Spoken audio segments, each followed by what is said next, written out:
Welcome to the Welding Business Owners Podcast. We're a podcast are late, but our bids are on time. I'm your host, Kevin, with JMW Fabrication. In today's episode, we have episode number 2 with Chris Hrabik. We talk all about how he got his business started, how he started up a high-performance driving school for people with mobility problems, and the not-so-obvious problems of trying to start and run a welding business when you're in a wheelchair. I hope this helps some of you guys out and really hits home, because I know a lot of guys think about what they're going to change in the new year and they want to go out on their own. Or if you're out there already doing it and you're hitting rock walls and you're getting a lot of no's, well, take it from Chris. He doesn't take no for an answer. And I promise you guys will see that in this episode. So go on Instagram, check him out, Hrabik173. You can find the podcast at Welding Business Owners Podcast. And now you can find us on YouTube. We're at youtube.com/Welding Business Owners Podcast. We've got some exclusive content that we haven't put out on the podcast yet. So go over there and check that out. And while you're there, hit the subscribe button. It really helps people find us and get the word out there. So with no further ado, here's the episode.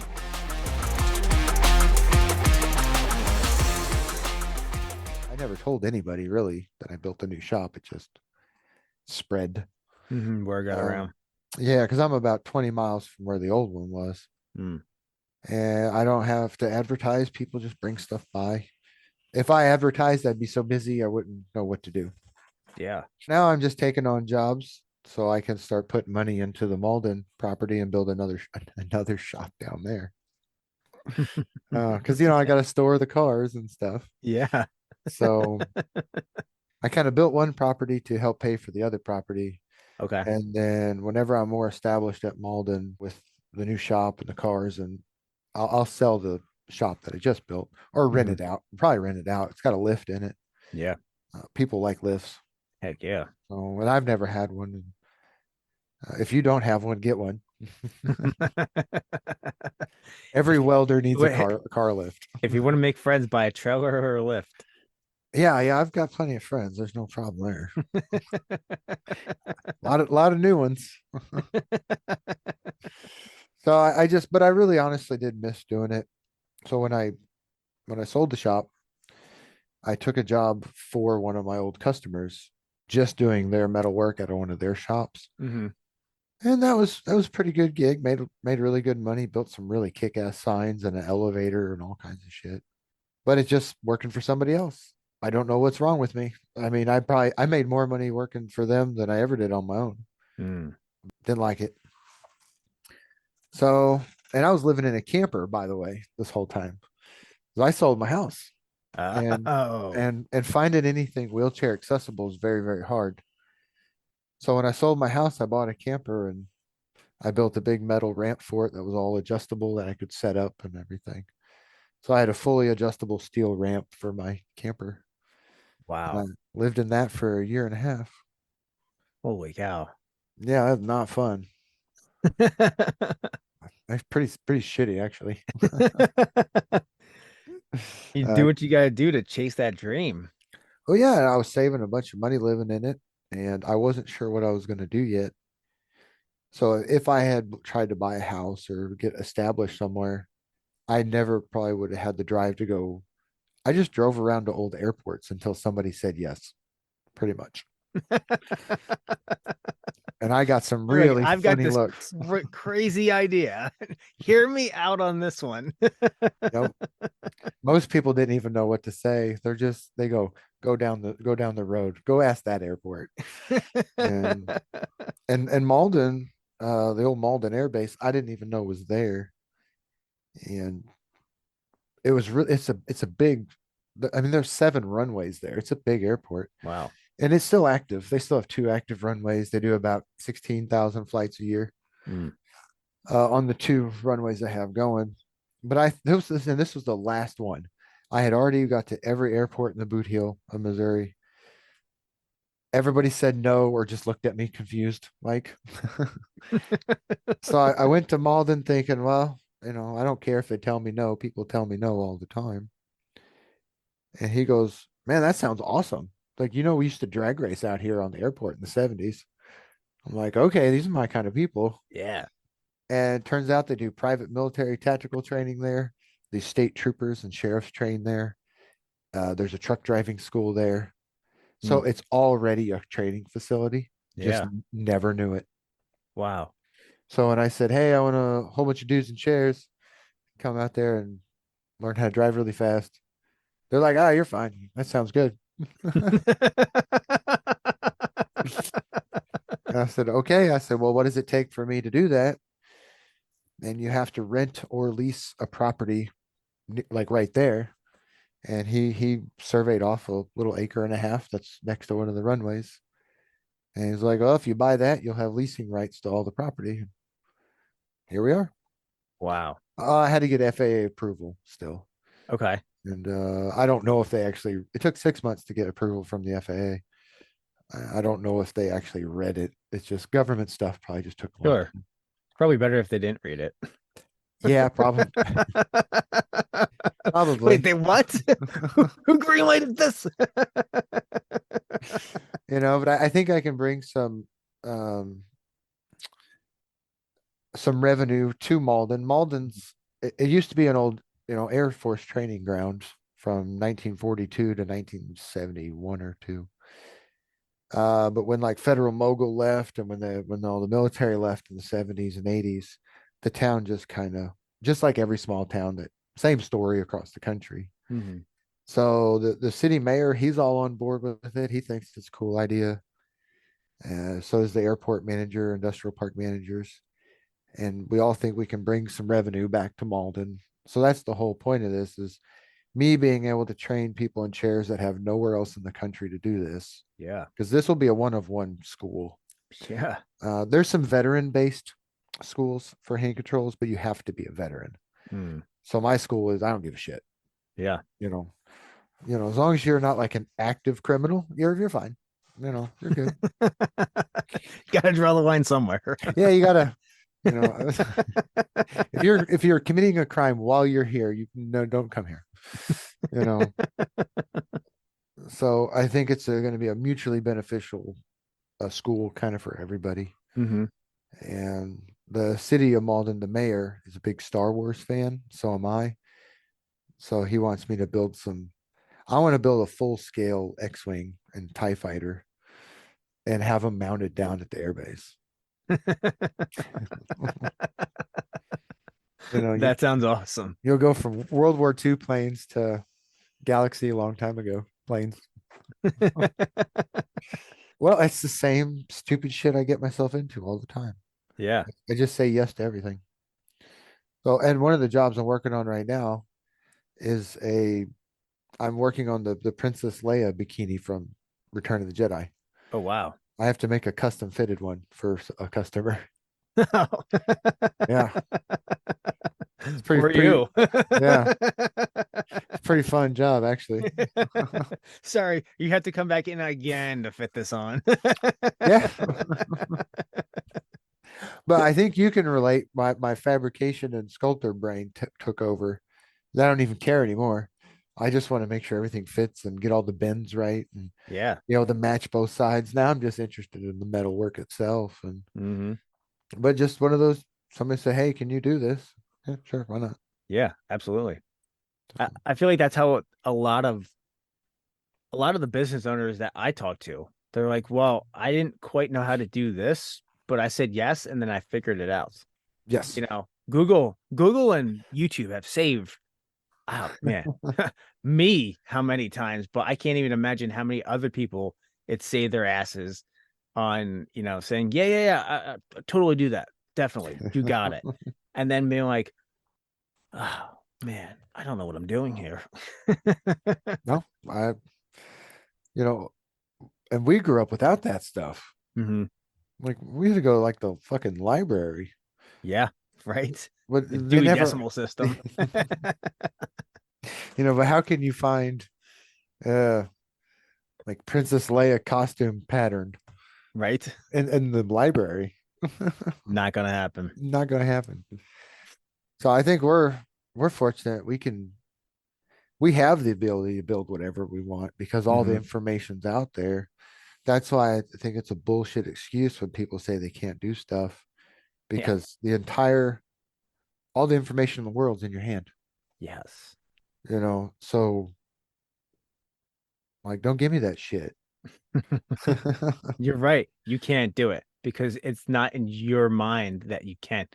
Um, Something I say to my son, he'll say, I can't do that. And I say, whether you can or you can't, either way, you're right.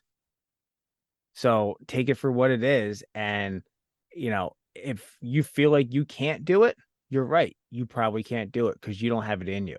But if you think you can do it, I believe you can. Absolutely, 100%. I'm trying to instill that in him now. He's 15. He's a pain in the ass, but I love him. And, we've all been there. Oh yeah. I remember being the 15-year-old that was a pain in the ass. Yeah. I don't have any kids, but I remember being a pain in the ass for sure.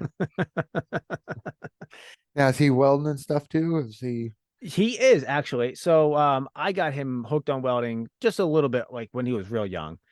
And then, in the summertime when he's got off, we go have shop days and we'll build cool things. So like he'll come up with this crazy idea. Like we built fidget spinners the other year when fidget spinners were a thing. We just, TIG welded ball like big old steel balls to like ball bearings, and they were just, like just cool things that you could play with. And yeah. we're big in dirt bikes and quads, and I've got an old fully restored ATC 73 wheeler Oh that nice. is not it's good for nothing other than wheelies. Like it doesn't go fast, you can't turn on it.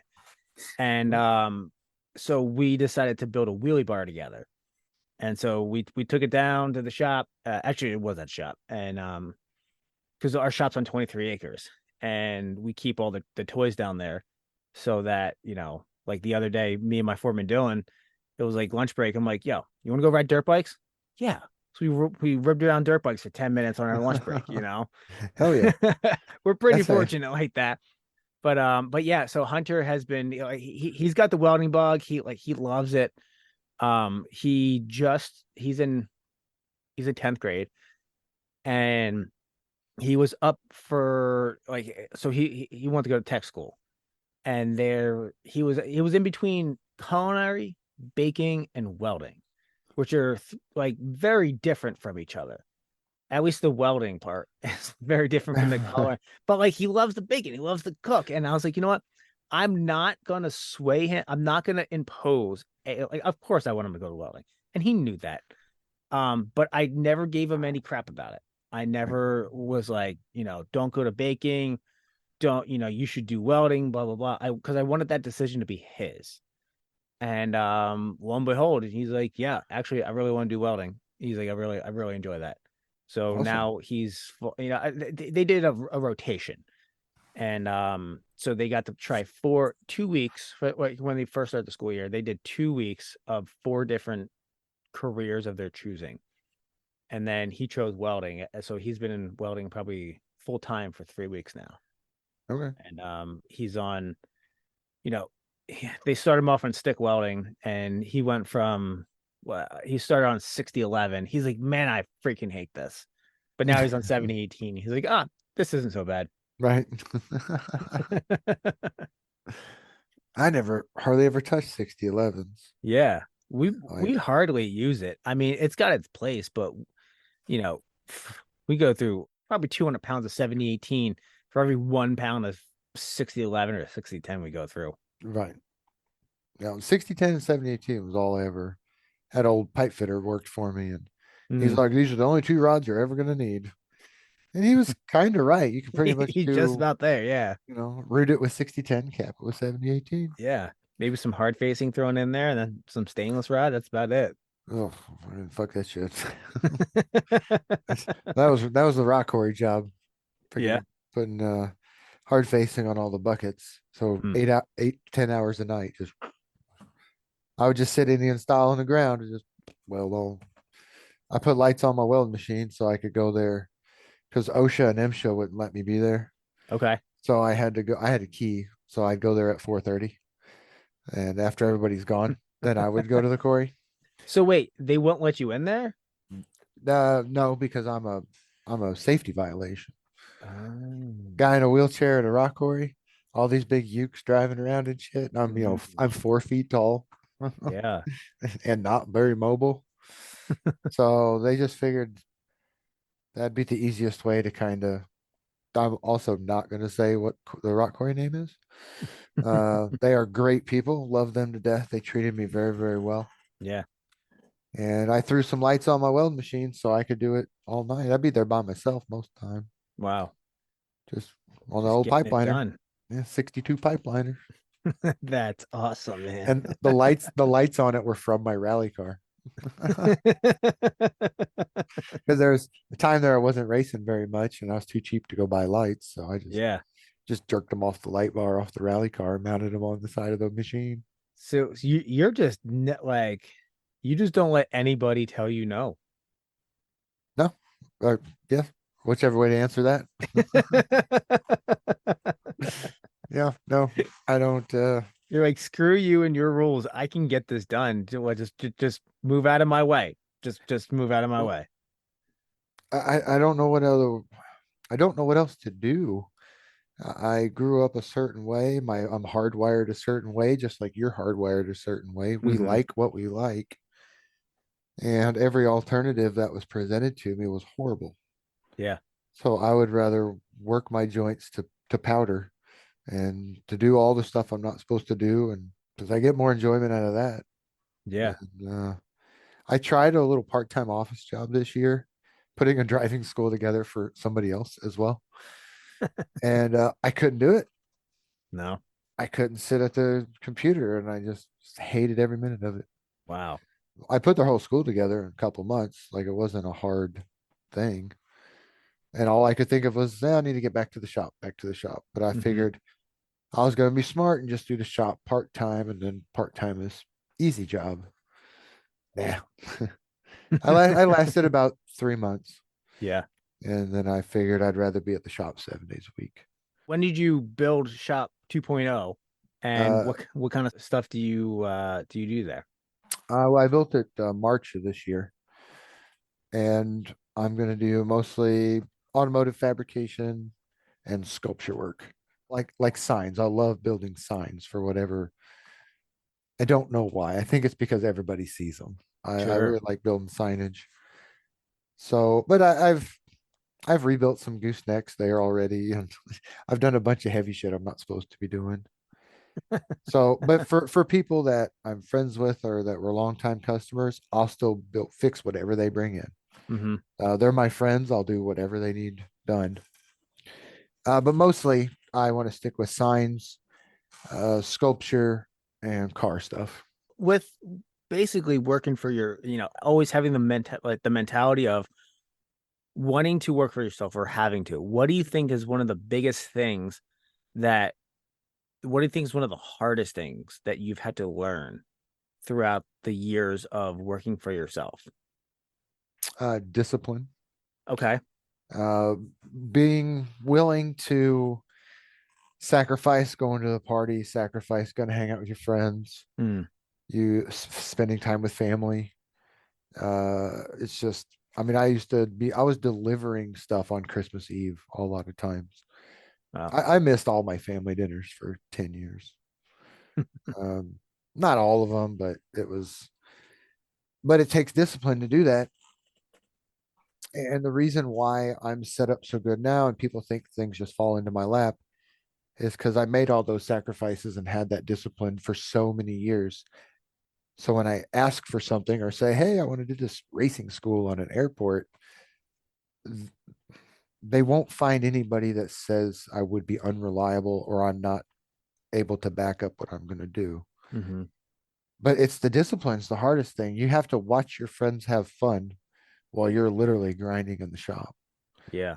And that's kind of hard to do sometimes. You want to go hang out with your buddies or not always go to a family dinner, depending on your family, I guess. Depending which family it is. Yeah. And which holiday. But if you don't have discipline, it's the hardest thing and the most crucial thing. Without it, you won't be successful as a business. Yeah, for I don't know sure. how I don't know how you can be without it. It's You need you that know, grit for when the yeah, times get tough. You just got to keep pushing through. yep, and be used to people disappointing you. Just expect that shit's going to happen. Mm-hmm. And don't throw your arms up and say it's the whole world's fault either. Take responsibility, take accountability, move on, keep going. Mm-hmm. And that's all part of discipline. When I accepted the fact that I'm in this wheelchair because of my own doing, it's nobody else's fault. I had her drive. I didn't wear my seatbelt. My fault. As soon as I admitted and took responsibility for it, my whole life changed. How long did that take for you? Oh, a while, Yeah. probably 6 years, 5, 6 years. Okay. Um, it was around when I started the business. I started in 2011 with the welding shop, so it was around then. Just one day I said, "Well, fuck, I gotta stop blaming everybody else. I'm not getting anywhere doing that." Mm-hmm.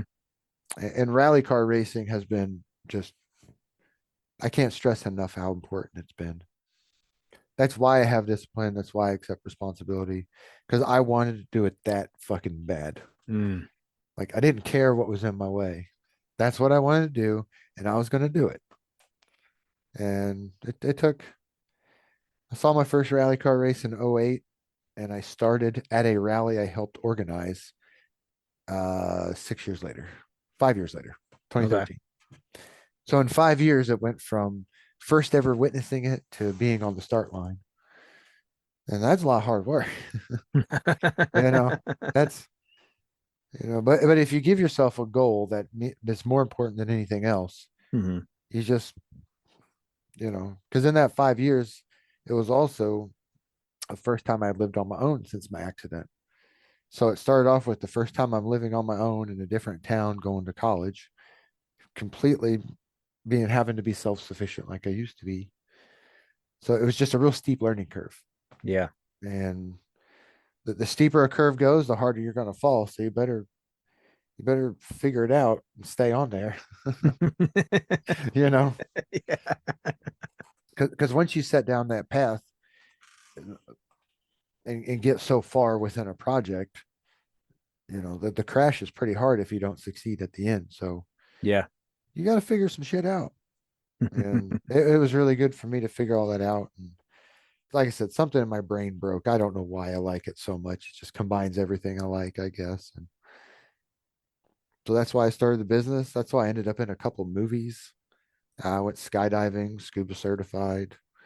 Um, I flew a helicopter last summer, which that was kind of cool. Don't you need your feet for that? That's what they tried to tell me, fuckers. I've flown a helicopter too. I think you need your feet for that. Nah, that's exactly what they said. And All I right, so said, I gotta hear about this. well, so I was driving around to airports trying to, figure out a place to do my racing school. So I went to one airport that had a helicopter flight school. Hmm. So I pulled in there and I just looked at the guys and said, "Hey, I'd like to learn how to fly a helicopter." And they're like, "Well, you can't fly a helicopter." I'm like, "Why?" I'm like, "All right, tell me why." I'm like, "Why can't I?" It's like, "Well, the tail rotor's all foot controlled." And I said, "Dude, I just put hand controls on a go-kart. This is nothing." He kind of looked at me funny and he pretty much just told me no. But one of the mechanics was there and he was kind of overhearing or listening on all this. And he goes, "Well, let me take you out to the bay and I'll show you what he's talking about." Hmm. Okay. So he opened up the helicopter door. He was showing me the motors, and I had never been that close to like the engines of a helicopter. And they're some cool. They're my favorite form of flight anyway. Yeah. It was. I've been in a couple of helicopters, some for good reasons and some for bad reasons. Um, my neck was a helicopter ride, and so I looked at the 2 feet, and then I showed him a picture of my little racing go kart with my little hand lever, and I said I could put two levers on the yoke, and there you go. That'll control the foot levers. Hmm. And he goes, "Shit, that would work, but we're not letting you do that to ours." And he's like, "If you can get in the helicopter by yourself," he's like, "I'm a little bored. You want to go for a fly?" And I said, "Yeah, I'm not." I said, "Is it going to cost me anything?" He's like, "No, we'll just go fly over the Mississippi River and shit." And I'm like, "Well, cool." So we got up there, we're going over the river, and he said, "Here, take the yoke." He's like, I'll do the rotor, but you do everything else." And he just kind of coached me, and I flew over Cape Girardeau and over the river and shit. And then That's awesome. when I landed, they reiterated, "We're not doing this to our helicopters." But he said, "If you were to buy your own, we'll definitely teach you how to fly.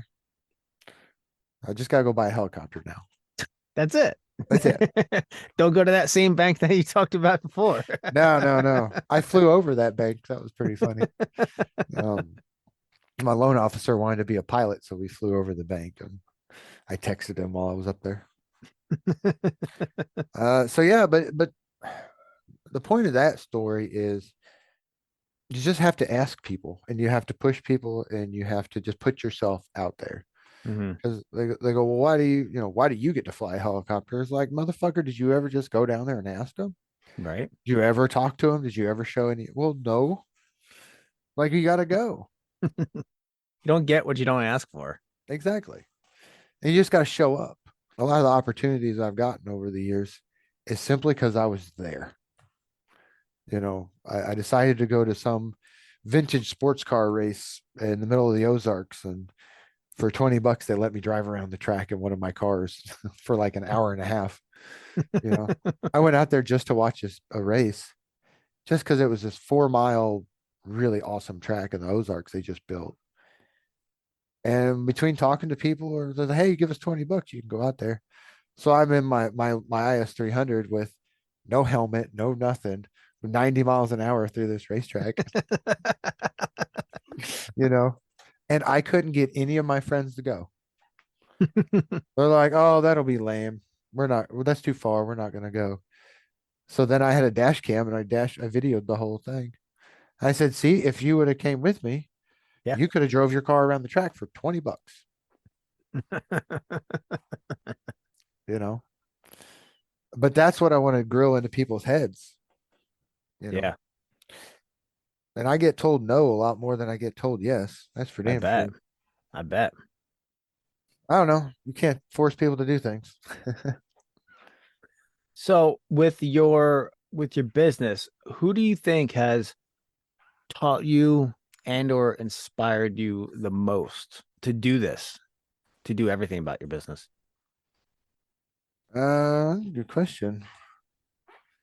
I hate to be cliche, but my dad mostly. Really? Yeah, he's just where I got all my work ethic and stuff from. He doesn't own any businesses. He's a fisheries biologist. He studies fish for a living Okay. and writes books. So he's a scientist. And although all that stuff was fun, we had a great, cool childhood playing in rivers and all this stuff. You know, Dad wanted to research the river. I wanted to put a big fucking dam on it. I'm You gonna know, build it with my hands. yeah.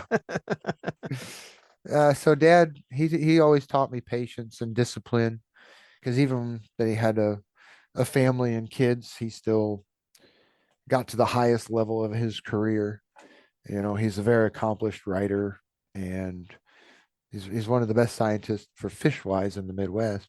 Hmm. People pay him to go travel around the country to teach them about their own fish that we don't even have here. He just knows all the stuff. Mm. But it's because he's disciplined, and he'll do whatever it takes to get something done. And so yeah, without him, I don't know if I ever could have done it, honestly. Hmm. And then other work ethic was just from working with farmers and stuff all the time. There'd be these 85-year-old men out there throwing hay bales and out working 15-year-olds. Yep. I'm like, I want to be like that guy. That guy doesn't mess around. When you started out with your business, the first time and now, well, did you have a clear end goal in mind, or was it just doing what you love? The first time was build the rally car, build a race car. Hmm. That was the primary goal. After the rally car was done, I didn't care. That was what I had, you know, up until that point. I didn't really develop a passion for metalworking. I, uh, that's not why I started welding. I was seemed to be pretty good at it, and people like to buy my shit. That's kind of how I started. But then the more I worked with metal, and the more I realized the whole world can be built out of metal. Everything, metal is the most versatile material to build out of. Mm-hmm. And I fell in love with it throughout that. So I raced for a couple of years, and then I just wanted to focus on making the business more sustainable so I'd have more time off. That with my surgeries, that didn't happen. I was almost there too. I was just to the point where I was getting comfortable. And that seems to how it always goes. Hmm. So my only real goal was to build race cars and or my own race cars.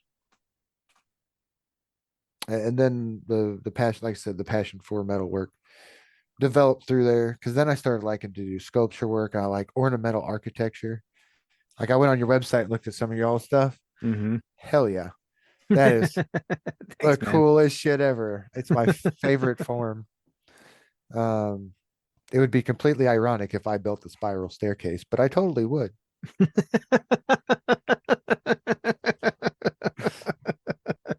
Like That would be really funny. it's my favorite form of stairs if I had a favorite. Because my dad's house has a wrought iron spiral staircase in it. That's awesome. So and that probably influenced me a lot growing up. My dad's house is it's unreal. It's a 6,000 square foot, 4-story cliff house. It has two walkout basements, one on top Wow. of it. So like one's an actual cave. They walled off and built stairs to. And then one has a big glass wrap around in ground, like a walkout, but with a spiral staircase that goes up to another room that's held up by a bridge pier. The main floor is 4,000 square feet, with a big balcony overlooking at it. Wow. So it was built by a really famous architect in Cape Girardeau. It was his personal house. So I was surrounded with ornamental architecture and unique building Mm-hmm. my whole childhood. So every time I looked around, there was this beautiful big old brass lamp or handmade stained glass windows or spiral staircases, or there was a bridge pier holding up part of the house. It was familiar to me. That's why construction I liked so much. It was just familiar, and I liked it. And I watched my dad rebuild his house for the last 30 years. 'Cause he may be a scientist, but he's really good with construction and building, Yeah. and never was trained in any of it. He just said, "Well, sure, I can tile a bathroom. Why not?" So he bought a tile saw, and it's some of the most beautiful tile work you ever see. And he does genetic work on fish as a day job.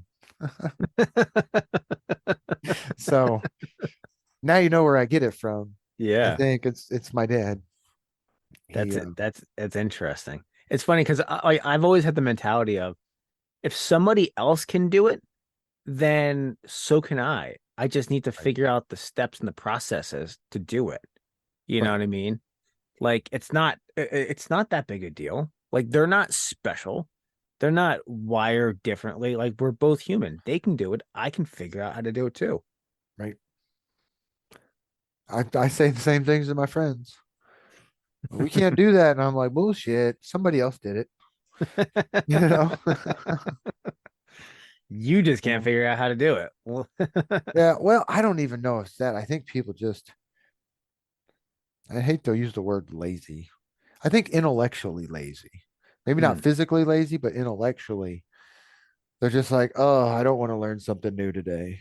yeah, Whereas just me, I want to learn something new every day. hmm. I want to learn a new different skill or I want to get better at a skill. You have to have the mentality of wanting to be a constant learner.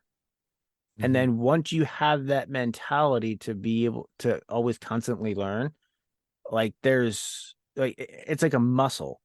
You know, if you don't use it, you lose it.